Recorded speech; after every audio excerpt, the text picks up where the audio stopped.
Hello everybody, welcome to another episode of Matters Ago. Today I'm going to be a pretentious dickhead about films. I'm going to tell you about some of the films I like watching because I'm just like so much better than you. Like, I drink lattes without a shirt on.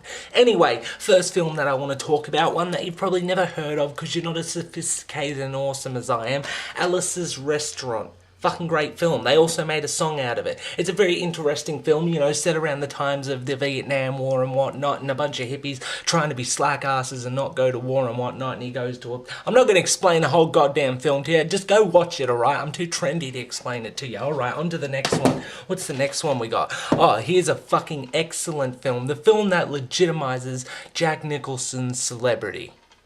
One Flew Over the Cuckoo's Nest. Seriously... excellent. The book is fucking good, it's interesting, and the movie is just as or maybe even better than the book. It is unbelievable. It doesn't need all your fancy graphics of Avatar. It doesn't need to drop names and social references. It's a great story that's portrayed perfectly and gets you suck it in. You'll be watching this and when a twist turn, you know, a little turn in the plot comes along, boom, it just hits you. It hits you like a crane because you haven't witnessed something this good before. You're used to your fancy CGI and everything being all liquidized and looking all digital and shit. Go back to this shit. It's worth a watch, alright?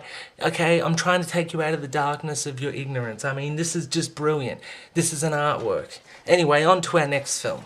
Our next film, Stanley Kubrick. We're all familiar with Stanley Kubrick. The guy's a fucking genius. Every time he puts down a film, it's a goddamn masterpiece. No one can go against this guy. He knows how to make a film. He knows how to make it look sleek and good. And it gets you hyped. The intros to his films are just like, oh, it just makes you want to punch somebody. Full Metal Jacket. I mean, that first scene when the drill sergeant is just swearing at all of them, I mean, you can feel that. It's a guy you want to punch in the face. And it really makes that scene, you know, Vincent D'Onofrio's scene in the bathroom. Watch the film, you'll know what I'm talking about, you bloody uneducated twats. Full Metal Jacket, not your Avatar, not your bloody Twilight. It's something that's actually good and well written and well acted. You may not be used to it when you watch it. Oh, it's too hard to understand. Sit through it and maybe you'll learn something, you uneducated fucks. I'm not even going to waste time legitimizing this movie. Just go and watch it, okay? You see it in the store, you pick it up, you put your goddamn High School Musical down and you pick up this, okay? Jesus. God. Another film, here's one that everyone likes. Everybody likes this film. And if you're a man and you don't like it, there is something seriously wrong with you. Terminator 2 Judgment Day. Arnold Schwarzenegger. Yes, he's not the greatest actor of all time, and yes, it's not the most intelligent, form of entertainment as far as movies are concerned, but god damn it, it's just a testament to the spirit of man. I mean, it's violent, it's bloody, we're talking about cyborgs, we're talking about how man's greed to, just take in everything and make everything better and more efficient and put his stamp on society could one day kill everybody. Fucking brilliant, metaphors and all sorts of shit in there with an Austrian guy going, I'll be back. I mean, what more could you want? Okay, and it doesn't need to look sleek. Okay, yes, some of the graphics look a little bit dated. 1994, people, okay? Not, in the same year as Twilight or Borat or one of your Neapolitan pop brand shits that you cunts like to watch. Okay, here's a film... and it's a comedy, it's Jim Carrey, but it's goddamn hilarious, even though it's cheesy and silly. Me, myself, and Irene, who can deny this film? There's probably a lot, but I'm one of those suckers who puts this in the DVD player against my will, and I watch it, and I laugh, and I feel dirty on the inside. I have to shower after I fucking watch this film. I know it's some cheesy propaganda bullshit, portraying stereotypes about people and using it as plot devices and comedy. It's stupid, okay? Move on to something a little bit more educated, something a little bit more deep. You guys like to watch your crappy, The Dictator or Ali G or something because you're scared of reality. Oh, here's a movie for you, American History X. Yes, that film that every emo kid at your school talks about to try and sound dark and deep, and some people totally miss the point of this film. Yes, I know some people took sympathy with the whole Nazi aspect.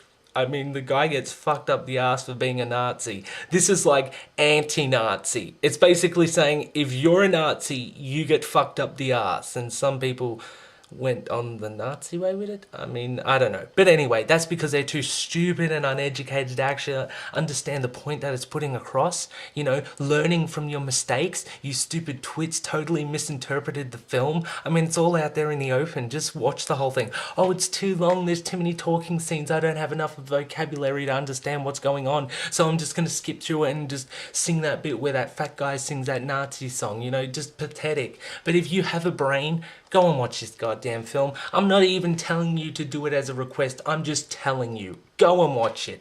Our last film, it's a documentary. Okay, it's the one that, you know, if you're not into films, this is the one that will get you into films and make you think just a little bit deeper about it. Maybe make you want to research more and maybe, you know, learn a little bit more about the movie industry and whatnot. Sorry if I'm stuttering. It's just I'm so good that my lips aren't quick enough to get out the brilliant thoughts coming out of my brain. American Grindhouse, a great documentary. I mean, it goes all the way back and shows the whole history of exploitation in films, which is all films really are these days. In exploitation, people think it's like some sort of seedy underground thing. No, it's just when you can exploit any element of a film and use that as a device to sell the film. For instance, you could use sex, something that's just overly sexual or sexualized, like, you know, Welcome to Cancun or one of these gay films that they bring out with heaps of titties and shit, and that's the only merit it has. Just another fucking film using exploitation. Fucking pathetic. Or what about those, you know, Grindhouse films, you know, like Saw and whatnot. Oh, look how good we are. We came up with a story with 3 words in the dialogue and a bunch of people getting their heads chopped off. I know a fucking disturbed 9-year-old who could have come up with fucking better shit than that. Just more exploitation. And you can even use graphics as exploitation. Luckily, I don't own any films that use a cheap gimmick and, you know, silly references from a TV show that people don't care about anymore, made by that guy and whatnot.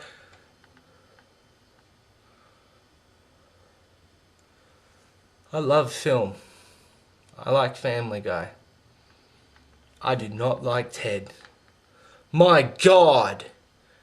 This is the worst type of exploitation. Okay, firstly, they're using Seth MacFarlane's name. We all know the name, and look, it even says there, from the creator of Family Guy. That's a plot device to get you into the cinema. You're a Family Guy fan, just like me. You're going in to see some raunchy stuff that takes it up to a next level and doesn't worry about all the social cheesiness in the world. And then you go into the theatre, or you buy the DVD, you pop it in the DVD player, you sit down in your chair, you have your popcorn, you have your can of beer, and you're sitting there and you're watching the film, and what do you realise? That it's a complete sellout thing. It's just shit. It's more exploitation. They just use all the jokes and the style of jokes from Family Guy and apply it to a digital bear. It sucks. So disappointed. Fuck that DVD. The Interns wasn't bad though. Vince Vaughn. I didn't mind it. Anyway, mad as a goat.